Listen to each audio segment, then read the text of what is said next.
Saudi আরবের এক অন্ধ হাফেজ, তাকে ডেকে প্রশ্ন করা হলো, আল্লাহ তোমাকে চোখ দে নাই, তুমি না দেখে আল্লাহর কোরআন মুখস্থ করেছ, তুমি বলো আল্লাহ যদি তোমাকে চোখ দে তুমি সর্বপ্রথম কি দেখবে?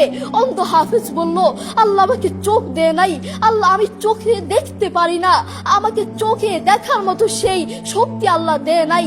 আমাকে যদি আল্লাহ চোখ ফিরিয়ে দে, আমি আল্লাহর কসম করে বলতে পারবো আমি আমার মাকে দেখবো না, আমার কলিজার টুকরো সন্তান আছে আমি সন্তানকে দেখবো না, আমার ভাই আছে, আমার বন্ধু আছে, আমার প্রিয় মানুষ আছে আমি তাদেরকে দেখবো না। আমি দেখবো যেই কোরআন আমি না দেখে মুখস্থ করেছি সেই কোরআন দেখবো, সেই কোরআনের আয়াতগুলো কত সুন্দর তার দিকে তাকাবো। আল্লাহু আকবার। আমরা আমাদের কথা বলছি, আমাদের চোখ থাকতে আমাদের কোরআন পড়ার সময় হয় না। আপনি বলছেন আমি ব্যবসা করি সময় পাই না, কোরআন কোত্থেকে পড়বো? ব্যবসা করি কোরআন পড়ার সময় পাই না, আমি দোকান করি দোকানে অনেক কাজ থাকে, বিশ্বাস করুন আমি অনেক ব্যস্ত মানুষ, এজন্য কোরআন পড়ার টাইম পাই না, কোরআন পড়ার সময় পাই না। প্রিয় ভাই, আমি আপনাকে বলতে চাই আপনাকে সময় কে দিয়েছে? আপনাকে সময় কে দিয়েছে?